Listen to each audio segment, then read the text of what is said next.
Fala pessoal, vamos começar agora mais um MatrizCast, o seu podcast de educação. E hoje eu tô super curioso, vai ser um dos assuntos mais diferentes que a gente trouxe aqui até agora na nossa incrível terceira temporada. Afinal, na verdade, já se passaram mais de 100 episódios aqui.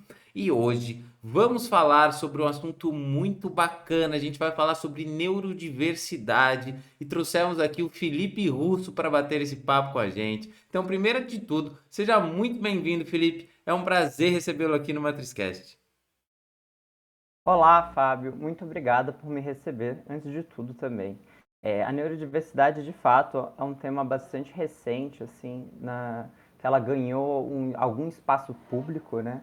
Então, eu fico feliz que você está ampliando esse espaço. Muito bacana, Felipe. Muito obrigado. A neurodiversidade. E, pessoal, hoje eu vou ter que quebrar o protocolo, né? A gente sempre fala assim sobre como a pessoa se conecta, né, com o assunto, o tema que a gente tem, como que ela foi no mercado de trabalho, mas hoje, até para que eu, né, aprenda um pouco mais sobre isso e comece a entender junto com o Felipe, a pergunta inicial é um pouco diferente, Felipe. A pergunta que eu faço para você hoje é, primeiro, para a gente começar esse bate-papo, e explica pra gente o que que é neurodiversidade. Quando a gente vai falar sobre esse tema, que de fato, né, contextualiza a gente um pouco na parte de neurodiversidade que a gente vai falar hoje, Felipe. Então, eu acho que o primeiro ponto, assim, que talvez seja mais técnico para a gente entender a neurodiversidade, é saber que ela é um paradigma em um movimento social e político. Quando a gente fala de paradigma, a gente está falando de um modelo de produção de conhecimento, por exemplo, e de entendimento de mundo.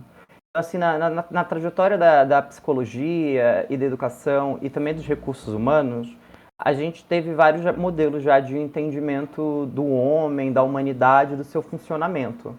Um desses primeiros modelos paradigmáticos era o modelo biomédico, que era um modelo que era muito pautado na biologia, no conhecimento médico da época, dado o status que essa profissão e essa área do saber sempre tiveram. Sim, Com o tempo, a gente se moveu para um outro paradigma, que é o paradigma biopsicossocial, que entende que o desenvolvimento das pessoas tem componentes intrinsecamente relacionados e esses componentes são biológicos, psicológicos e sociológicos. Então a gente depende de tudo isso para um bom desenvolvimento, né? De diversos aspectos incidindo sobre esse desenvolvimento. Então a gente chega mais nos anos recentes, aqui nos últimos 10, 15, 20 anos, a gente teve acesso a um novo paradigma desenvolvido pelos especialistas, que é o paradigma da neurodiversidade, que nasceu no movimento da neurodiversidade. Também o movimento neurodivergente, ou pela neurodiversidade, ele começa com o movimento autista. Então, o movimento das pessoas autistas e das pessoas no espectro do transtorno, no espectro do transtorno do autismo, né? sim. É, então, esse movimento ele começa aí. São pessoas autistas que começaram a questionar o conhecimento estabelecido e principalmente o conhecimento estabelecido sobre o autismo. Então, assim, uma busca por políticas públicas, linhas de pesquisa, projetos de inclusão pedagógica que partam de uma epistemologia autista, de uma epistemologia neurodivergente. Quando eu estou falando de epistemologia, eu estou falando qual que é a fonte desse conhecimento. Porque uma pessoa, ele não é um objeto inerte, né? Não é que nem a gente estudar o Sol, o heliocentrismo, o geocentrismo, o que for. Esse ser que a gente observa, esse fenômeno da natureza, ele reage aos nossos processos de observação. Ele reage às nossas conclusões das nossas observações. Isso significa que as teorias elas incidem sobre as pessoas, modificando os comportamentos delas e modificando a forma como a sociedade aborda essas pessoas. E essas pessoas estavam insatisfeitas justamente com essas abordagens epistemológicas e sociais. Então, a população autista criou esse movimento da neurodiversidade, que ganhou força, ganhou amplitude, foi abordado por outros setores sociais também neurodivergentes. Então entendem, por exemplo, que o autismo é uma condição e não uma doença. E quando você entende que o autismo é uma condição e não uma doença, você não tem esse prognóstico, essa meta, esse sonho de uma cura. Uma pessoa autista, o objetivo de vida dela não é se tornar uma pessoa não autista, não é se tornar uma pessoa como a gente chama neurotípica. A pessoa neuroatípica, ela nasceu neuroatípica e vai permanecer neuroatípica ao longo de sua vida. É uma característica de desenvolvimento. Por isso que a gente fala de neurodiversidade, uma diversidade de desenvolvimento, uma diversidade neurológica, muitas vezes com uma forte base genética também. Entendi, muito bacana você trazer, né, tanta coisa. Que bom que a gente começou dessa forma, né, Felipe? Né, porque realmente é um assunto complexo e envolve vários aspectos, né? Você trazer a forma como aprender. Eu acho que a parte talvez mais importante que eu peguei, né, do que você trouxe aqui como um insight para mim, é o que você fala do autismo de não é uma condição, né? Não é uma doença. Né, quando você parte do ponto, né, que não é que você está, né, uma forma onde você quer ser, né, diferente ou aprender de uma outra forma e valorizar um pouco da individualidade de cada um no modelo de aprendizagem, que é o que você traz com tantos métodos, né, o processo biomédico, depois, né, agora quando você termina com a neurodiversidade. Eu acredito muito, né, nessa como a gente é diferente, a gente deve aprender de formas diferentes, temos habilidades diferentes, né? Eu trazendo agora um pouco para o mundo da educação, eu tive uma vez uma entrevista muito bacana aqui, né, com o Marcel Nobre. O legal é que eu sempre vou lembrando as entrevistas que eu tive com os novos convidados. E ele falou uma coisa muito legal para mim. Ele falou assim, que a gente põe pessoas diferentes, com gostos diferentes, com habilidades diferentes, dentro de uma mesma sala e a gente quer que eles saiam todos iguais, né? E isso não vai acontecer, né? Porque elas são completamente diferentes. A gente faz isso desde o começo, né? Sair igual, aprender igual, as mesmas coisas, sair igual, se forma igual, isso não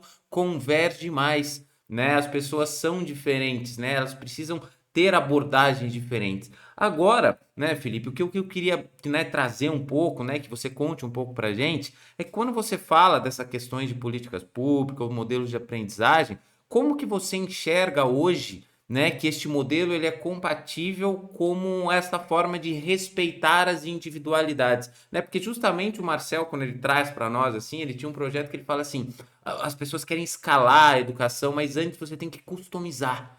Você tem que entender a pessoa como um ser e ver as suas habilidades, né? Entender o que que ela precisa ser desenvolvido para depois juntar esses grupos, né? Não querer escalar o modelo educacional sem antes customizá-lo e entendendo as diferenças. E hoje a gente tem, né, dentro ainda modelo de sala de aula, as pessoas ainda têm uma certa liberdade de escolha, mas como você acha que isso se encaixa quando você fala em neurodiversidade agora no contexto atual? Como que estamos no contexto atual falando sobre neurodiversidade nos modelos educacionais, Felipe?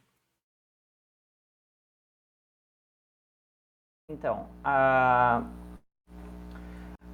gente tem aqui no Brasil a Política Nacional de Educação Especial na Perspectiva da Educação Inclusiva de 2008.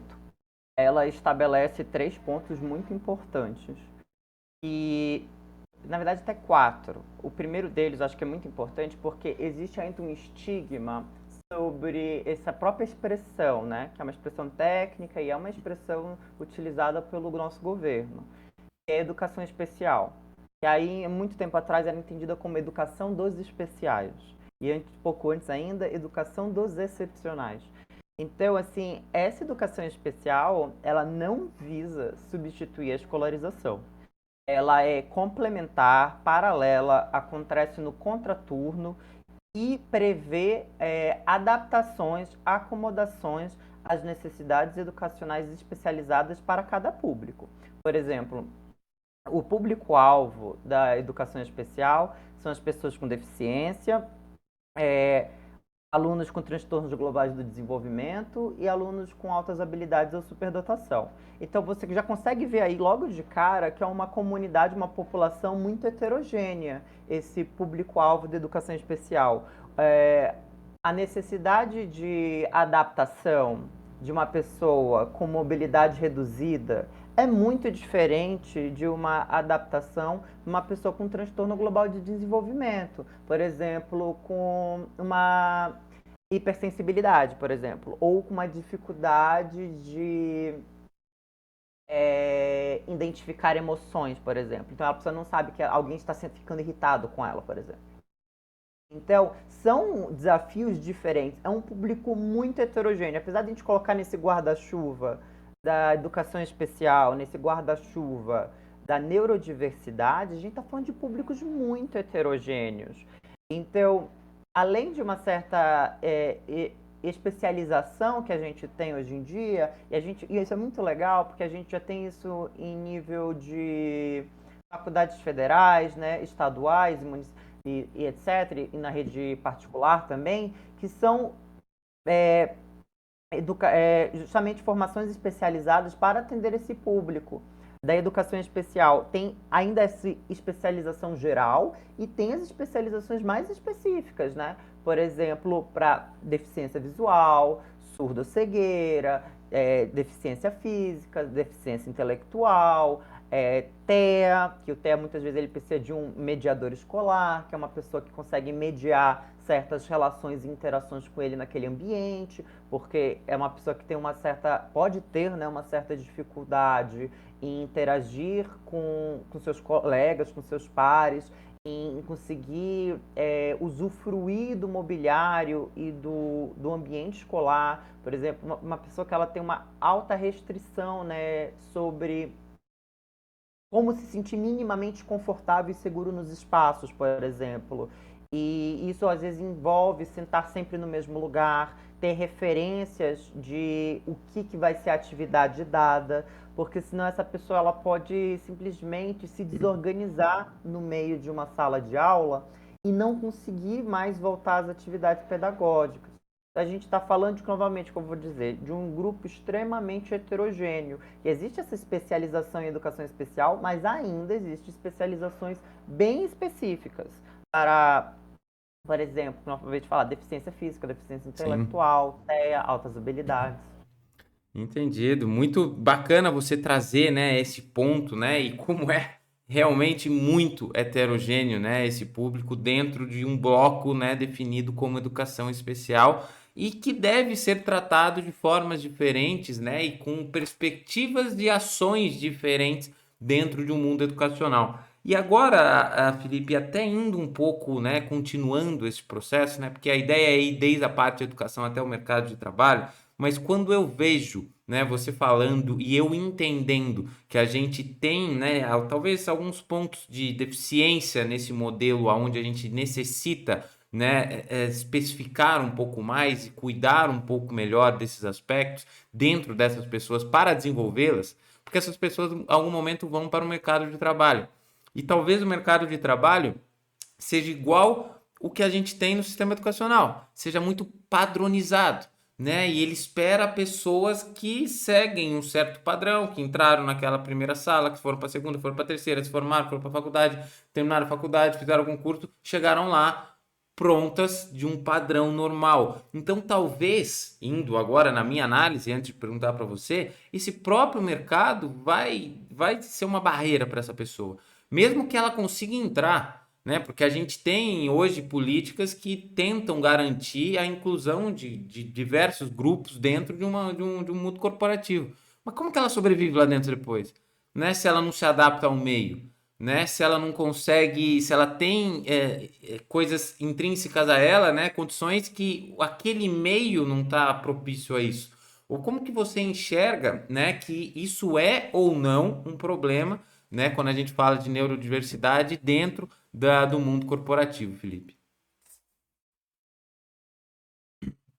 Então, Fábio, eu acho que tem dois aspectos fundamentais nessa conversa para desenvolver esse tema em específico, que são as pessoas neurodivergentes no mercado de trabalho, né? Vamos dizer assim, inclusão e desenvolvimento de talentos. Eu acredito que assim tem duas questões fundamentais. Uma delas é que muito análogo ao caso escolar e pedagógico e até mesmo universitário, a gente tem essa experiência humana que todas as pessoas vivem. Eu vou até recuperar um pouco alguns dos conceitos da neurodiversidade, porque é fundamental a gente saber que a neurodiversidade é para todas as pessoas, não é só para as pessoas neurodivergentes. E é que é a ecologia de desenvolvimento. Então, todo mundo possui uma ecologia de desenvolvimento. E o que a gente pensa quando a gente pensa em ecologia? No sentido biológico mesmo. A gente pensa que uma ecologia ela envolve plantas, ela envolve insetos, ela envolve mamíferos, anfíbios, peixes, aves, temperatura, clima, correntes de ar, correntes de água, umidade, incidência solar. Então, ou seja, é um ecossistema complexo, né? Uma ecologia é um ecossistema complexo. Então, uma ecologia de desenvolvimento para uma pessoa qualquer também é um sistema complexo. Ela envolve todas as redes de apoio possível. Todo mundo tem rede de apoio. Rede de apoio não é exclusividade das pessoas neurodivergentes, nem do público-alvo da educação especial. Nossa rede de apoio começa desde os nossos primeiros anos de vida. Nossa família, nossa comunidade, nossa escola, nosso pediatra, nossos amigos, nossos primeiros empregadores, nossos contatos profissionais. Então, a nossa rede de apoio e a nossa ecologia de desenvolvimento, elas não só são fundamentais, elas estiveram desde o princípio. Então, a gente não conseguiria nem ter nascido e sobreviver os nossos primeiros meses de vida. E o que isso significa em termos de mercado de trabalho para pessoas neurodivergentes? Significa que elas estão alterando a ecologia de desenvolvimento delas, né? Elas estão acessando espaços que antes elas não acessavam. Então existe muita novidade, existe muita adaptação. A demanda escolar, familiar, universitária é completamente diferente da demanda do trabalho. Esse uma disputa em um local de negociação muito comum, inclusive, né? Que o quanto que a escola e a universidade está conseguindo formar pro mercado de trabalho, para a vida do trabalho, porque independente de onde a pessoa vai trabalhar, ela vai trabalhar, né? Sim. Assim, para produzir, para produzir a sociedade que a gente vive, para produzir os diversos caminhos que a sociedade pode tomar, cursos de ação, né? Então, o trabalho é essencial na vida das pessoas. É como a gente produz a nossa realidade social. E aí vem um baque, né? Novidades. Por exemplo, novidades não são necessariamente fáceis de serem assimiladas, por exemplo, por pessoas autistas. Então, mas assim, não significa que elas não conseguem lidar. Significa que elas precisam de uma rede de apoio que garanta a inclusão dela no mercado de trabalho. Por exemplo, pessoas no espectro do TEA têm, elas costumam funcionar muito bem com cronogramas, previsibilidade. Então, você entrega um roteiro bem organizado de quais são as demandas, quais são as entregas, horário de entrada, horário de saída. Pelo contrário, às vezes eu diria que elas não só têm uma afinidade com isso, como elas têm uma facilidade. Então, é comum pessoas autistas terem vários talentos autistas. A gente costuma chamar de hiperfoco, inclusive. Caramba, hiperfoquei em programação. Caramba, hiperfoquei em Segunda Guerra Mundial. Caramba, hiperfoquei em neoplasticismo. Então, assim, arte, ciência, esporte, política. E não raro pessoas autistas hiperfocam justamente no que elas desenvolvem nas carreiras universitárias e depois no mercado de trabalho. Então, é muito comum pessoas autistas terem talentos desenvolvidos. E agora a gente tem que pensar no que a pessoa tem de forte e como balizar as fragilidades de desenvolvimento dela. Então se a pessoa ela não tem uma facilidade comunicacional, que meio de comunicação você prefere, entendeu? Você prefere assim uma videochamada, uma chamada pelo telefone, mensagens numa plataforma de fórum, e-mails? Então assim, a gente que forma de comunicação a gente tem que priorizar? Será que todo mundo tem que se comunicar da mesma forma? Todo mundo tem que ficar 1 a 3 horas em videochamadas todos os dias com seus colegas de trabalho? Ou isso é mais para um perfil de pessoa e para um perfil de trabalho específico? Então, assim, nem todo mundo precisa fazer tudo, né? E Sim. nem todo mundo precisa ser bom em tudo. A gente tem que ver como é que a gente pode se beneficiar. E aí eu trago 3 pontos essenciais. É o recrutamento, o desenvolvimento e a retenção de talentos neurodivergentes, talentos autistas, talentos superdotados e talentos dos das demais populações da educação especial. Porque todas essas pessoas são talentosas, todas elas podem desenvolver e agregar valor para a empresa e para os seus produtos e serviços. A questão é que não pode ser demandado das pessoas exatamente as mesmas habilidades, exatamente os mesmos roteiros e exatamente os mesmos cronogramas. Você estava me falando de customização na educação como uma demanda estudantil e da sociedade. Eu falo, inclusive, que a customização no mercado de trabalho também é necessária. Eu acho que a gente tratar todo mundo igual significa que todo mundo vai produzir tudo e todo mundo vai produzir tudo em níveis diferentes, porque elas não são boas em tudo. Então, acho que a pessoa deveria produzir aquilo para o que ela se especializou. Muito bom, adorei essa sua explicação aqui, Felipe, né? Você falando, eu já comecei usando os meus marca-textos aqui, ó. Daqui a pouco já não tem nem espaço aqui mais, né? Você lembra que a folha estava em branco no começo, né? Eu costumo aprender, eu acho que nesse episódio aqui eu vou ter que precisar de 2 páginas, porque são assuntos novos para mim, em termos de entender com mais profundidade como você está trazendo. Né? E é muito bacana, a primeira coisa que eu coloco aqui como highlight, né? A neurodiversidade é para todas as pessoas, e ainda coloquei não apenas para as pessoas neurodivergentes, isso é totalmente verdade, né? A gente é muito diferente um do outro, né? A gente colocou como um quadrado, um círculo, sei lá que forma geométrica que você queira, que dentro dessas diferenças está, entre aspas, o normal, né? O que a gente considera um grupo, e aí outras coisas fora, né? Outras habilidades fora a gente coloca de uma outra forma, mas de fato a gente é extremamente diferente, né? Eu vou te dar um exemplo, eu trabalho com corrida, você falou uma coisa muito bacana, né? Eu tava no rádio, eu fico no rádio com o piloto. E tava uma pessoa que fica de um amigo meu que trabalha comigo, né, da mesma equipe, tava de feedback meu e ele é totalmente diferente a mim no comportamento durante a corrida. Ou assim, eu estava calmo, ou tentando ficar, né, porque todo mundo tem adrenalina. Ele era uma pessoa extremamente agitada, né? Ele estava tão agitado ao ponto de estar me deixando agitado. Só que aquilo me ajuda, porque ele estava vendo coisas que eu não via, né? E exatamente o que você falou, ele me dava às vezes informações que eu não estava conseguindo ver, e eu via coisas que ele não, a gente se complementou naquele momento e trabalhou muito bem, né? Porque um estava, né, dentro do mesmo time com habilidades diferentes. Talvez se ele estivesse na minha posição de falar no rádio, fosse ruim, porque uma pessoa agitada falando no rádio, né, já é uma comunicação não fácil, né? O piloto não ia, talvez não ia nem entender. Ia achar que ia estar pegando fogo, né? Onde a gente estava, tamanha desespero. Mas estávamos nos pontos certos, cada um, se ajudando, se complementando. Então, no fundo, né, a próxima pergunta que eu estava, né, bolando aqui para fazer, você meio que introduziu ela, mas eu acho importante a gente reforçar ela, né? Porque quando você fala em construção de time, e aí eu mesmo não tinha, talvez não tenha, não é que não tenha entendimento, Felipe. Assim, entendimento eu acho que muita gente tem. Talvez a gente não saiba o que fazer, né? Porque de fato as pessoas, né, e a nossa sociedade, ela não é explícita em relação a isso e esse conhecimento não é de todos, né? Como eu te disse, para mim também são coisas novas, por mais que eu entenda que existam as diferenças, o que fazer com elas às vezes não sei, né? Mas assim, pô, você vai construir um time, não quero todo mundo igual. Por que todo mundo igual? Pensamentos iguais? Eu gosto de pessoas que questionam e que você traz aqui, por exemplo, do autismo, do superfoco, é uma coisa que, pô, é super importante. Talvez a pessoa seja ruim para novidades, mas seja muito bom para você colocar algo específico para ela se concentrar e conseguir desenvolver um trabalho. Então, como você acredita, né? Você trouxe até o R, o D e o R aqui, recrutamento, desenvolvimento e retenção.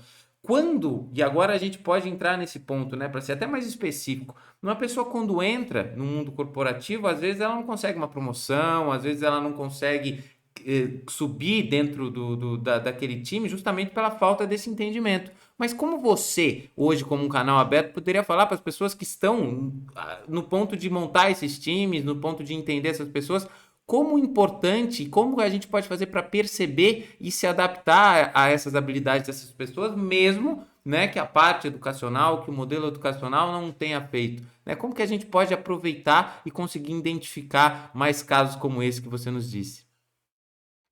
Sim, vou comentar bastante coisa do que você disse, porque eu acho que elas são fundamentais para a gente pensar com a nossa compreensão. Por exemplo, o mercado de trabalho, ele foca e ele tem interesse em grupos de trabalho que consigam desenvolver uma sinergia. né?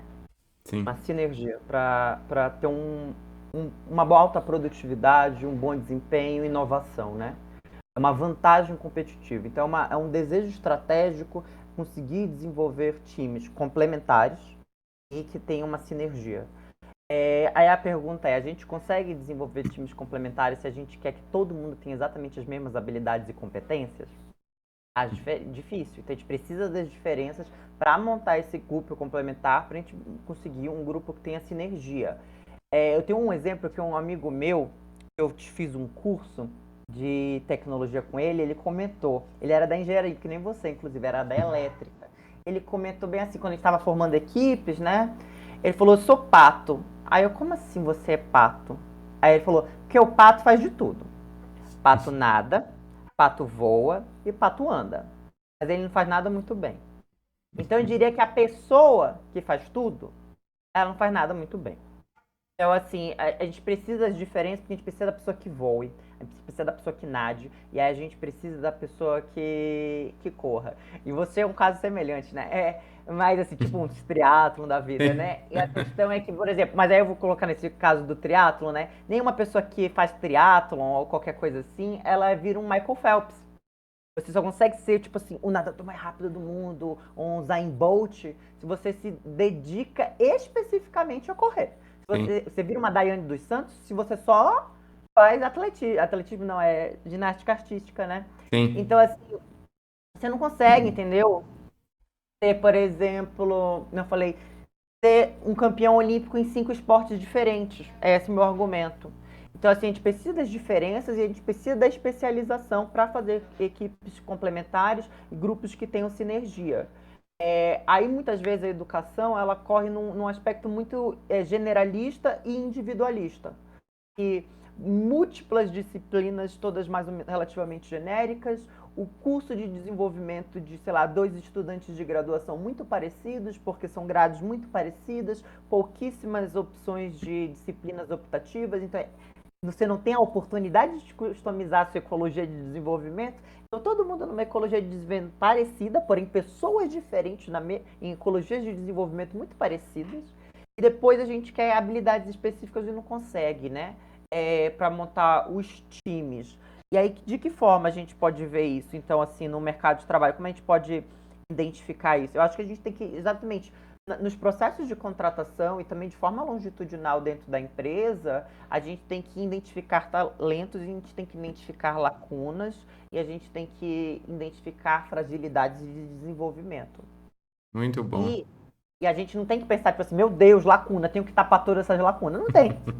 Não tem, entendeu? A pessoa boa de comunicação, ela não precisa fazer uma derivada, uma integral tripla. E a pessoa que faz a integral tripla, ela não precisa ser a pessoa de relações públicas da empresa.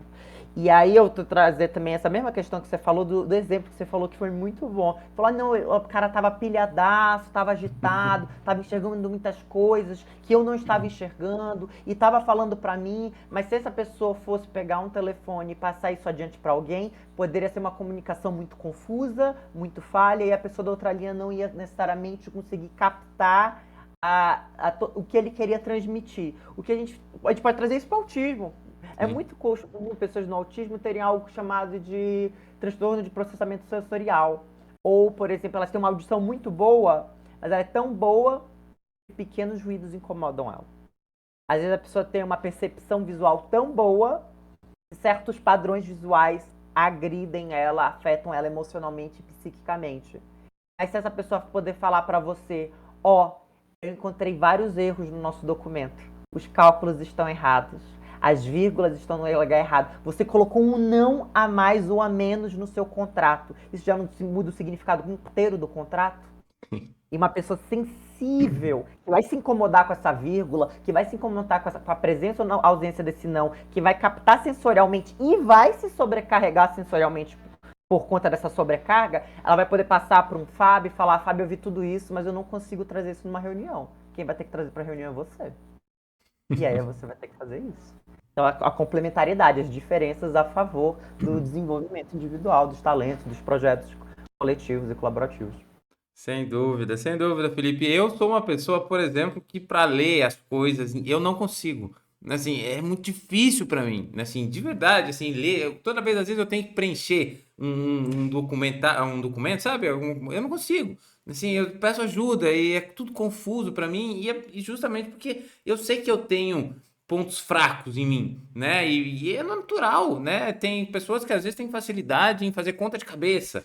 Eu sou uma pessoa super de números, até já fui bom em conta de cabeça, hoje em dia eu não sei fazer mais. Ou conheço pessoas que fazem mais rápido que eu, né? Então, assim, é natural, né? Em pegar esses pontos fortes de cada um e tentar montar. E aí você me traz, né? Eu estava quase chegando na pergunta que seria a primeira, mas antes dela, ainda você me trouxe uma outra lembrança muito especial, né? Eu lembrei do Marcel e agora eu lembrei de uma entrevista com o Vabo, que a gente fez aqui justamente sobre habilidades interpessoais, mas que ele falava muito sobre o autoconhecimento, né? Porque a gente está falando em montar times, né? Ele fala assim, uma das habilidades mais importantes para cada um de nós é o autoconhecimento, porque para montar um time a gente precisa de pessoas diferentes e iguais, né? Iguais em valores, iguais no que em valores que a gente tem, né? Nos nossos propósitos e diferentes em habilidades. Né, que as pessoas tenham habilidades diferentes para se compor um time, mas os valores é muito importante que sejam iguais, né? Por isso que é importante você se conhecer, porque se você não se conhece, como é que você vai saber quem é diferente de você? Ou quem tem o mesmo valor que você? Então aí eu entro no ponto novamente aí para as pessoas e como você disse, não apenas para as pessoas neurodivergentes, mas para toda essa neurodiversidade que existe, né, em todos nós. Como que você enxerga esta questão do autoconhecimento para cada um? Você acredita que mesmo a gente dizendo, né, que o modelo educacional ou que o modelo corporativo talvez tenha deficiência nesses pontos, né, em separar as pessoas, não querer tudo aquele mesmo padrãozinho, mas quanto falando por pessoa mesmo, o importante de cada um ter este autoconhecimento de si para justamente se explorar, né, dentro de suas habilidades e conseguir se encaixar. Porque aqui, Felipe, a gente fala também muito sobre como a gente quer o futuro do mercado de trabalho, uma pessoa que está escolhendo uma profissão, né, uma pessoa que está querendo mudar de repente de uma carreira, e pode ser que a gente esteja nesse momento falando com pessoas neurodivergentes, né, que estão nesse momento hoje, né, e queiram escolher melhor a sua carreira, queiram escolher melhor a sua profissão, ou talvez insatisfeitos no momento que estão, fazer uma transição. Então, quanto é importante dentro dessa diversidade o autoconhecimento na sua avaliação, Felipe? É assim, de uma importância assim inestimável esse autoconhecimento, porque eu diria inclusive que no Brasil a maioria das pessoas neurodivergentes ainda não se identificam como pessoas neurodivergentes. E elas não se identificam porque ou elas não receberam uma avaliação de alguém, ou elas não receberam um CID de um psicólogo, de um médico, de um psiquiatra, de um fonoaudiologista. E e a ausência dessa auto-identificação, que também vem de fora, né, que também é uma hetero-identificação, é... Primeiro, a pessoa não acessa os direitos dela. Eu gosto de começar logo por aí, entendeu? Não Uhum. acessa os direitos dela. Não consegue acessar os direitos na escola, que é o direito à educação especial, atendimento educacional especializado, sala de recursos multifuncionais e plano educacional individualizado. Não consegue acessar esse tripé da educação especial. Então, não consegue acessar seus direitos educacionais na plenitude. Não consegue também acessar seus direitos de mobilidade e, e outros direitos sociais que as pessoas com deficiência, com autismo e com neurodivergências têm conquistado. Que, por exemplo, envolve ter direito a acompanhante no cinema, envolve ter direito a acompanhante também no transporte público. Então, assentos prioritários, vagas prioritárias de carro, entendeu? Então, a gente está falando de várias medidas de acessibilidade que são direitos, não estão uniformemente nem plenamente implementados na nossa sociedade, mas estão aí, estão avançando. E se você não se identifica, se você não tem um CID, você não buscou autoconhecimento, você não consegue usufruir disso, né? E a Sim. primeira, como eu falei, a primeira camada que te ajuda nesse processo de autodescoberta é as suas redes de apoio, a família e a escola. Você assim, se a sua família também ela não valoriza suas diferenças, ela acha que você tem que ser uniforme, e o mesmo vale para a escola, se ela não valoriza suas diferenças, se ela acha que você tem que ser uniforme, então é difícil você sozinho ir buscar esse autoconhecimento. Então, pessoas neurodivergentes que elas não têm essa rede de apoio na infância e na adolescência, elas costumam buscar esse autoconhecimento na vida adulta. Um psicoterapeuta, comunidades online, redes de apoio. Então, redes de apoio diferentes das originais. E, inclusive, uma coisa muito curiosa, é muito comum, 3 casos que são muito comuns. Psiquiatra e médico com 10 anos de carreira, depois de descobrir que é uma pessoa neurodivergente, não raro autista. Psicólogos e psicólogas. E a pessoa vai ter filho. Ela fala, meu filho não tem nada de errado com ele. Ele é diferente. Eu também era assim. E minha mãe dizia que eu era normal, que eu era comum. É normal, você é comum, mas você pertence a uma população neurodivergente. Só que a sua mãe, ela não enfatizava essas características, ela não necessariamente aplaudia essas diferenças, ela não necessariamente dava um nome, Fábio. Hoje em dia as pessoas elas estão dando nome às suas diferenças, dando nome às suas neurodivergências e tendo orgulho. Existe um orgulho neurodivergente que está em alta. Muito bom, adorei você trazer esse ponto e aqui novamente grifei valorize as diferenças, né? Eu acho que a gente não tá mais nesse ponto, né? A gente precisa, realmente, eu estava até pensando, assim, a gente tem um costume, Felipe, você tem lá no seu trabalho, aí entra uma pessoa nova, isso eu falo, às vezes tem muitas coisas que a gente, por viver tanto numa sociedade assim, acaba pegando esses defeitos. Né? Porque a gente tem, daí entra uma pessoa, pô, ela faz muito parecida com você, ela te lembra, né? Quando você chegou, parecia que era parecido, você fica super orgulhoso das pessoas, né? Quer, né? Pô, essa pessoa certa, mas acaba tendo não o mesmo apreço com uma pessoa que talvez que teve uma trajetória bem diferente da sua. Não, pô, chegou, mas eu não fazia assim, eu fazia de outro jeito. Pô, essa pessoa é totalmente diferente de mim, pô. E que bacana que é diferente também. Não tô falando que o igual também é ruim, mas que o diferente muito menos. Eles têm que estar no mesmo pote, ser tratados da mesma forma e analisados talvez de forma diferente, mas são muito potenciais quando trabalham juntos, né? E você também dizer a questão, muitas pessoas não se reconhecem nessas diferenças, isso com certeza é muitíssimo verdade. Né? Tem muitas pessoas que talvez, por sei lá qual motivo, mas com certeza pela falta de educação, né, de conhecimento, não de educação que eu digo, não estou dizendo uma pessoa mal educada, mas da falta de acesso ao conhecimento, a pessoa não consegue entender quem ela é. Né? Então, por isso que o conhecimento, eu sempre falo, né? Eu acho que o Brasil e qualquer outro país tem inúmeros problemas, né? Inúmeros. Quando você põe na ponta do lápis, assim, para como a gente resolve, cara, eu não sei. Assim, é tanta coisa errada que é difícil. Mas se eu tivesse que começar por um plano de ação, eu começaria pela educação. Porque a educação, ela é como se fosse um hábito angular, ela leva outras coisas juntos, né? Quando você tem uma pessoa mais educada, a probabilidade de ela ser uma pessoa violenta, uma pessoa que vai cometer um homicídio, ou vai se envolver com droga, ou vai fazer qualquer coisa desse tipo errada, é menor, né? A chance dessa pessoa ter um bom trabalho, ter melhores condições de vida, é melhor. E aí você já reduz a questão um pouco da pobreza. Pessoa que tem entendimento, por exemplo, a alimentação.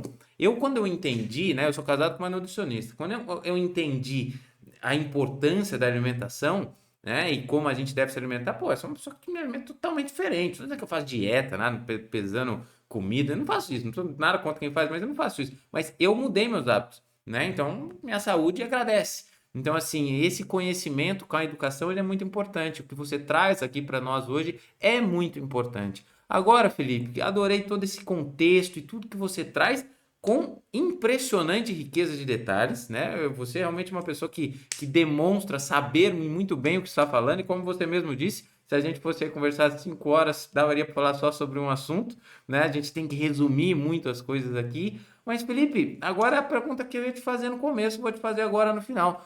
Como que você se conectou com este mundo, né? Como que você foi parar, né, de ser uma pessoa que tem tanto conhecimento sobre neurodiversidade? Como que o Felipe Russo, que está aqui hoje, se conecta com neurodiversidade, que é o tema desse episódio, né, de tudo que a gente tá falando hoje?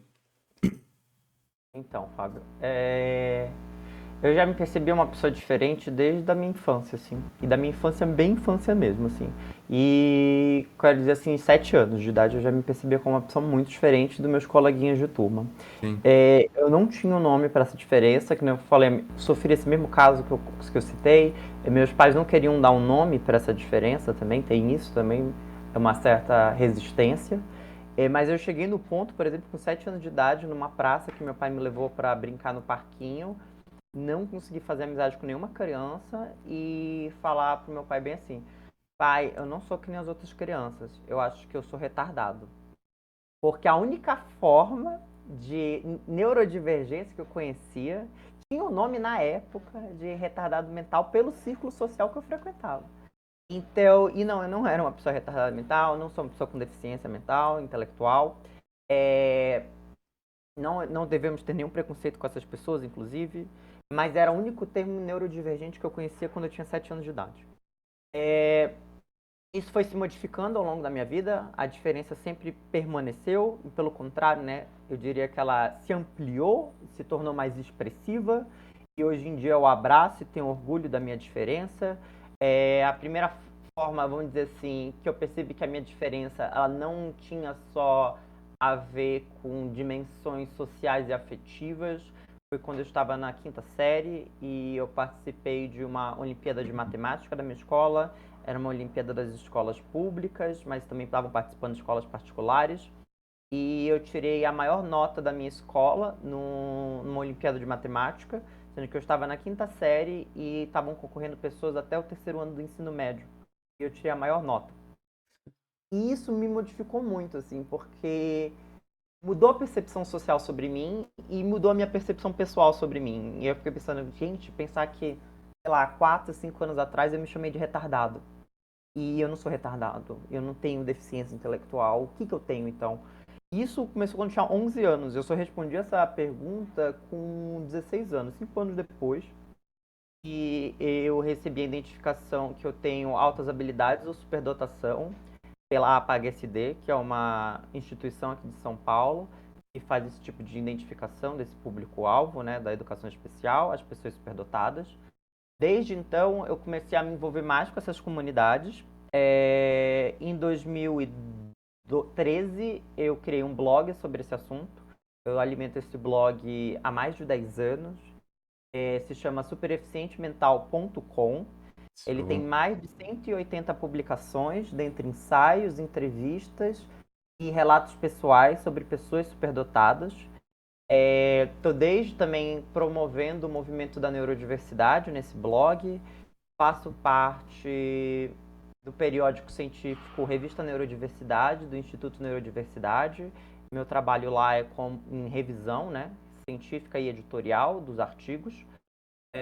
Estamos com um dossiê que está em vias de sair. Deixa eu ver, tenho muito envolvimento com pesquisa, cheguei a trabalhar no Instituto Max Planck de Fisiologia Molecular Vegetal na Alemanha, participei de diversos grupos de pesquisa na universidade, de epistemologia, lógica, educação matemática, bioinformática,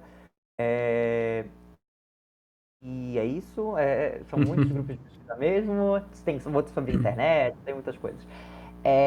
Tenho muito envolvimento então, com a vida acadêmica, né? Sim. Muito envolvimento. Tenho passado por diversas instituições públicas, né? Eu sou formado em matemática no IME-USP, tenho especialização em computação aplicada e educação pelo ICMC-USP, também tenho formação em atendimento educacional especializado pela Universidade Federal de Pelotas, em serviço de atendimento educacional especializado pela Universidade de Santa Maria, também tenho vínculo, já tive vínculo institucional com a Universidade Federal de Pernambuco, com a Universidade Federal do Paraná e agora estou com vínculo com a Universidade Federal de Santa Catarina e com a Universidade Federal de Rio de Janeiro.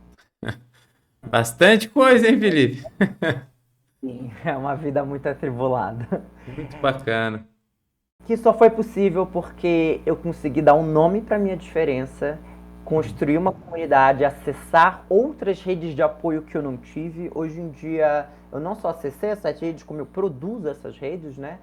Então, para que a gente possa dar nome para a diferença e ter orgulho das nossas diferenças. Show de bola, Felipe. Olha, muito incrível e grande final. Eu gostei, né, do nosso roteiro, né, de começar de uma outra forma e como você se conectou muito, né? Muito do que você disse agora foi um pouco dos pontos que você falou anteriormente, né? O ponto dessa resistência, né, em dar nome para as diferenças, né? Como a gente fala que, né, o próprio sistema, seja ele educacional, seja ele corporativo, não estar adaptado às diferenças, significa que a gente não entende, né? E eu, como uma pessoa hoje aberta, e sempre fui, na verdade, ao entendimento, gosto de aprender, eu mesmo falei para você, falei, cara, eu acho que eu entendo, sabe, mas eu não sei bem as diferenças. Aí eu ainda, para mim, ainda são generalistas em alguns pontos, como você mesmo trouxe, né? E fala que uma educação inclusiva, que você falou desde 2008 e tal, mas coloca muita gente diferente ainda no mesmo pote. As diferenças ainda estão no mesmo pote e esse grupo é muito heterogêneo, né? Tanto que quando você está lá nos seus 7 anos, você tem, né, uma percepção, né? Eu não lembro de nada dos meus 7 anos, né? Daí já devia ser o primeiro ponto que você era diferente, porque eu devo ser também, talvez pro oposto, porque eu não lembro de nada. Minhas lembranças acho que são a partir dos 16. E aí, você traz esse ponto e aí, tá bom, mas qual que é? Qual que é o nome disso, né? O que que eu sou diferente, de que forma, né? E aí, quando você tem aí a questão depois, quando você vê, né? Eu fiquei impressionado, uma pessoa do quinto ano, né? Que você diz a maior nota da escola, e aí fica talvez um pouco mais claro para se entender as diferenças, e aí você consegue, com esse autoconhecimento que a gente disse aqui da importância, se identificar e traçar o seu caminho, né? Independente das dificuldades ou diferenças que existem, ou da falta de aceitação que vão existir para qualquer tipo de pessoa. E eu sei, e falo muito, Felipe, a vida, ela realmente ela não é justa, né? Infelizmente. E as dificuldades existem, né? E assim, o quanto antes a gente entende isso, melhor, né? Eu sei, pô, o sistema educacional tem que mudar? Tem. O sistema cooperativo tem que mudar? Tem. Temos que lutar para isso? Temos e vamos. Vai mudar? Esperamos que sim, ou que melhore continuamente, pelo menos. Mas tudo que você traz para nós, a sua trajetória e esses pontos específicos são importantes para esse grupo de pessoas entenderem e conseguirem se conhecer e trilhar o seu caminho. Como você fez e como outros vão fazer também. Então é muito bacana você trazer todos esses pontos. Eu vou deixar aqui, Felipe, isso aqui foi uma grande aula para todos nós. Eu vou deixar o blog que você falou, também o link da revista, depois você me passa. Vou deixar na descrição desse episódio, juntamente com as suas redes sociais, para que alguém queira entrar em contato com você, queira conversar com você. E também, Felipe, agora nesse ponto, para a gente acabar aí a nossa grande aula, eu gostaria de dar um espaço para você dar uma mensagem final para os nossos ouvintes, né? Dizer aí uma parte final, o que você diria de mensagem final para a gente finalizar esta grande aula que foi aqui hoje, hein, Felipe? Obrigado, Fábio. O que eu queria dizer talvez um conhecimento também que não seja muito comum, de que estamos no mês da superdotação, né? Dia 10 é o Dia Internacional da Superdotação, então está cheio de atividades e iniciativas para visibilização desse público. Assim, a gente também tem que apoiar, né, as diferenças. Há muita diferença no mundo e a diferença é o que tem de mais belo, né? Porque, vamos dizer, quando você vai admirar uma obra de arte, você quer tudo menos o mais comum possível. Você quer tudo menos o que você já viu. E você só vai ter o incomum, o não visto, o inovador, o original, através da diferença. Muito bem, adorei. Isso é exatamente, esse exemplo que você dá e nos traz aqui é justamente o que a gente precisa escutar e precisa ver, muito importante sobre o mês da superdotação, né? Acabou de ser agora, esse episódio está indo à hora alguns dias depois do dia 10, mas muito importante trazer isso, né, a respeito, esse conhecimento a público e falar através desse canal. Então, Felipe, muitíssimo obrigado pela sua participação. Foi um prazer e uma honra aprender com você. Desejo muito sucesso na sua trajetória. O Matrizcast será sempre de portas abertas aqui, né, para receber todas as pessoas, todas as coisas novas, diferentes, né, e grandes inspirações com a sua trajetória. Então, muito obrigado, Felipe. Um prazer recebê-lo. Obrigado a você que ficou nos escutando. Espero que você tenha aproveitado muito esse episódio. Não se esqueça de se inscrever no nosso canal e também compartilhar esse episódio para que mais e mais pessoas possam aprender também. Então, muito obrigado a todos. Obrigado, Felipe. Até a próxima semana.